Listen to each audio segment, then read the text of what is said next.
ہم اپنے فقیر ہونے کو بھول جاتے ہیں. بعض اوقات ایسے سوچتے ہیں جیسے ہم نے اپنے اعمال میں ہمیں کسی کی ضرورت ہی نہیں ہے، مستقل ہیں. اپنی صفات میں بھی ہم مستقل ہیں، اپنی ذات میں بھی ہم مستقل ہیں.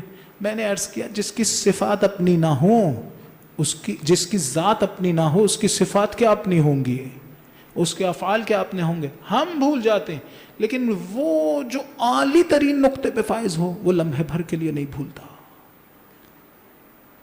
اس کو سب سے زیادہ ادراک ہوتا ہے کہ میرے پاس جو کچھ ہے یہ میرا نہیں ہے، کسی کا دیا ہوا ہے. جب عالی ترین نقطہ ادراک پہ ہوتا ہے تو کائنات میں اس سے زیادہ کوئی متواضع نظر نہیں آتا ہے.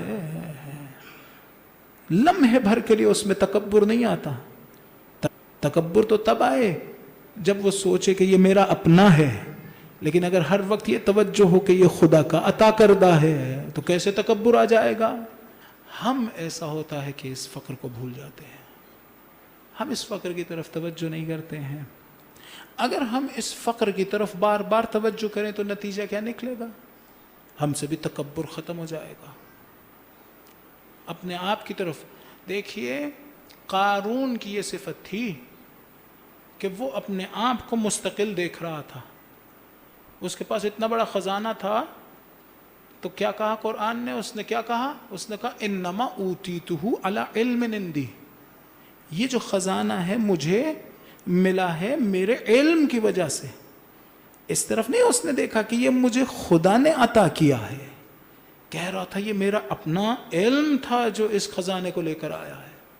بعض اوقات ہم بھی ایسی حالت میں مبتلا ہو جاتے ہیں. چھوٹا سا بچہ امتحانوں میں پاس ہو جائے تو پاس ہونے کے بعد فوراً کہہ رہا ہوتا ہے وہ جو میں نے محنت کی تھی یہ اس کا ثمر تھا. نہیں، ایسا نہیں ہے. درست ہے اس محنت کا ایک اثر ہوتا ہے، لیکن وہ علت تامہ نہیں ہے. ممکن ہے ایک شخص بہت محنت کرے لیکن پھر بھی وہ کامیابی جسے وہ کامیابی سمجھ رہا ہے وہ حاصل نہ ہو، اس لیے کہ وہ لمحہ لمحہ محتاج ہے. جس وقت وہ پرچہ لکھ رہا تھا خدا تھا جو اس کے ذہن میں مطالب لے کر آ رہا تھا. جس وقت وہ جواب لکھ رہا تھا خدا تھا جو اس کی مدد کر رہا تھا. ہمارے استاد کہہ رہے تھے کہ جب آپ خدا کے وجود پہ دلیل قائم کرتے ہیں تو دو جملے بناتے ہیں اور تیسرا نتیجہ نکالتے ہیں نا.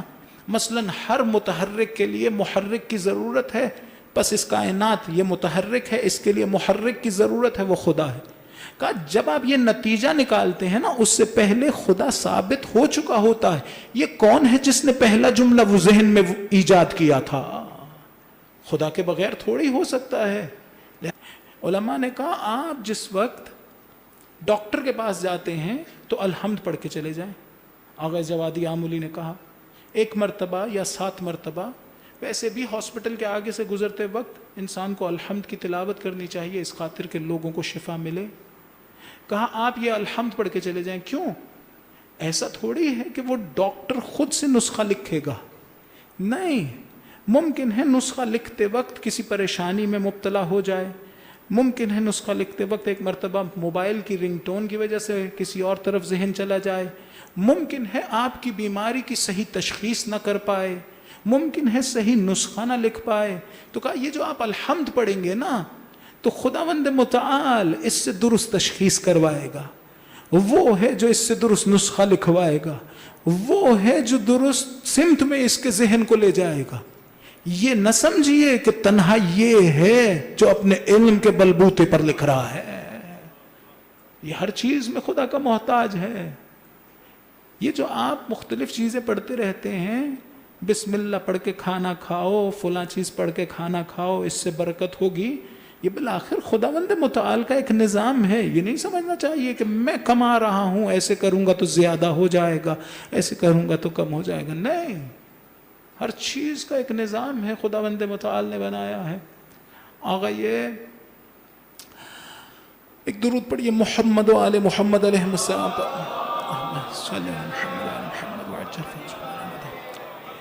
دیکھیے چیزوں میں جو اثر رکھا ہے نا وہ بھی خدا نے رکھا ہے. حتیٰ جب چیزوں کو میں استعمال کر رہا ہوتا ہوں اس وقت بھی وہ چیزیں اپنی صفات میں استقلال نہیں رکھتی ہیں، خدا ہے جو ان کے ذریعے سے کوئی کام کر رہا ہوتا ہے.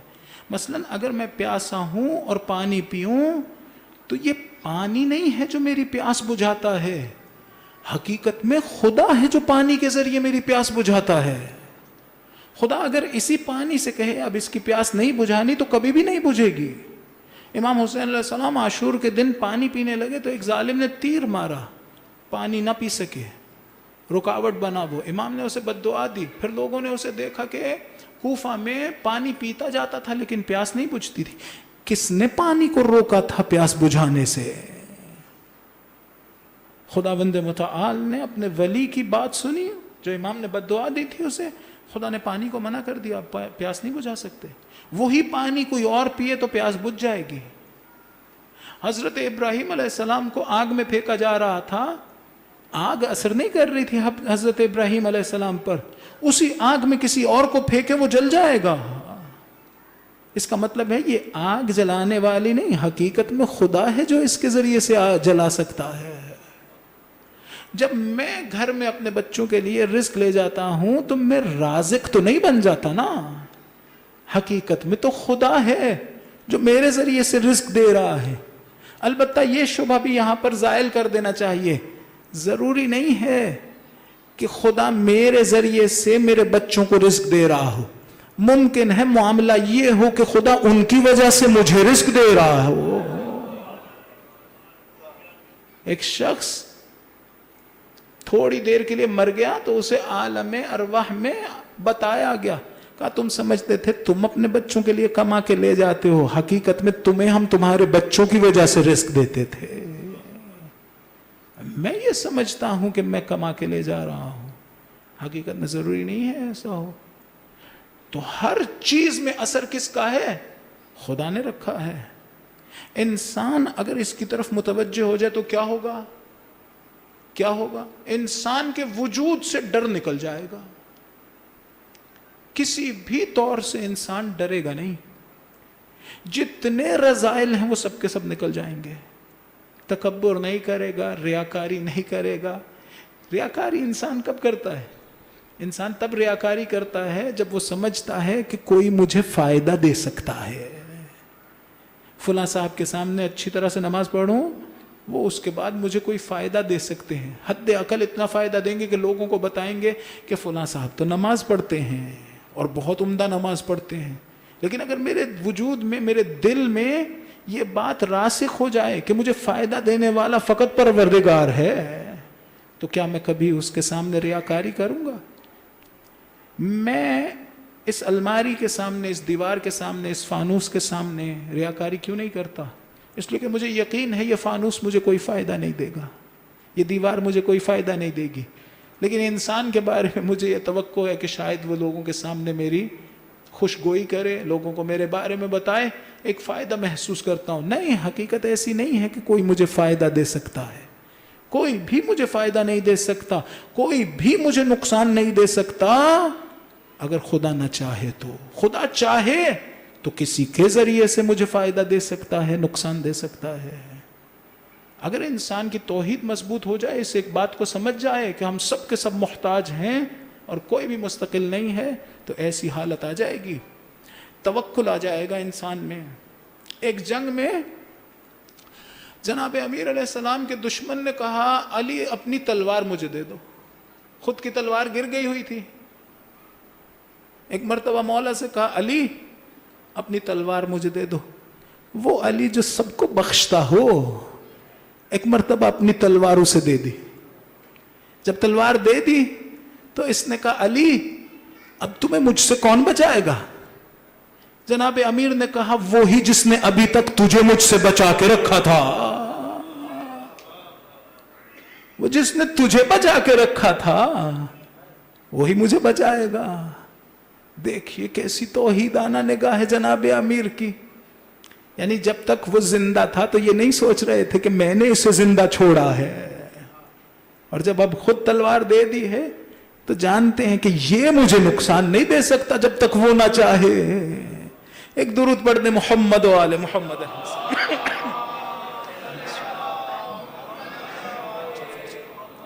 دیکھیے میں اس کا یہ مطلب نہ سمجھیے گا کہ انسان واسطوں کی یا بہرحال اسباب کی دنیا سے کٹ جائے. ایک کمرے میں بیٹھ جائے اور کہے خدا اب مجھے روزی دے دے. نہیں, ہماری ذمہ داری ہے ہم محنت کریں. ایک بچے کی ذمہ داری ہے کہ وہ درس اچھی طرح سے پڑھے. اس کے بعد یہ نہ سوچے کہ میں نے اچھے پڑھنے کی وجہ سے یہ نمبر حاصل کیے ہیں. نہیں, اچھا پڑھتے وقت بھی محتاج تھا, نمبر جب آ گئے تب بھی محتاج ہے. کسی جگہ پر ایسا نہیں ہوا کہ اپنے آپ کی طرف نگاہ کرے اور کہے میرے کمالات ہیں. اس لیے قرآن نے کیا کہا الحمدللہ, جتنی بھی حمدیں ہیں پروردگار کی ہیں. بس ہم سارے کیا ہوئے پھر؟ ہم سارے خداوند متعال کے مطیع, اس کی اطاعت کرنے والے, اس کے ٹولز, اس کا کام کرنے والے بندے ہیں. میں مجلس پڑھ رہا ہوں, یہ خدا کی مہربانی ہے کہ اس نے یہ کام مجھ سے لیا ہے. یہ خدا کی مہربانی ہے. آپ مجلس کا انعقاد کر رہے ہیں, یہ خدا کی مہربانی ہے کہ اپنا کام آپ کے ہاتھ سے لے رہا ہے. ایسی ایک نگاہ ہونی چاہیے انسان کی. خدا بند متعال بعض اوقات اپنے فاسق لوگوں سے بھی بعض کام لے لیتا ہے. فرض کریں ایک بندہ کسی کو دکھانے کے لیے مجلس میں پیسے دے دے, اب اسے کوئی فائدہ نہیں ملے گا اس لیے کہ اس نے ریاکاری میں دیا ہے, لیکن مجلس کا انعقاد تو ہو جائے گا.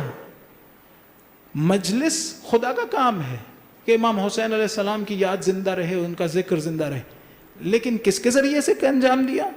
وہ جس نے خرچ کیا تھا وہ ممکن ہے ریاکاری کی نیت رکھتا ہو سکتا ہے. ایسے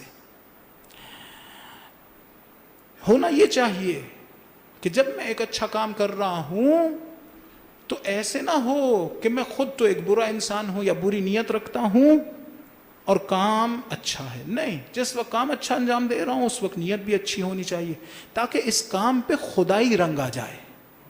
اگر یہ خدائی رنگ آ گیا اور میری نیتیں پاک ہوئیں تو کام خدا کا ہے, میرے ہاتھ سے لے رہا ہے, تو وقت الہی کام ہو جائے گا.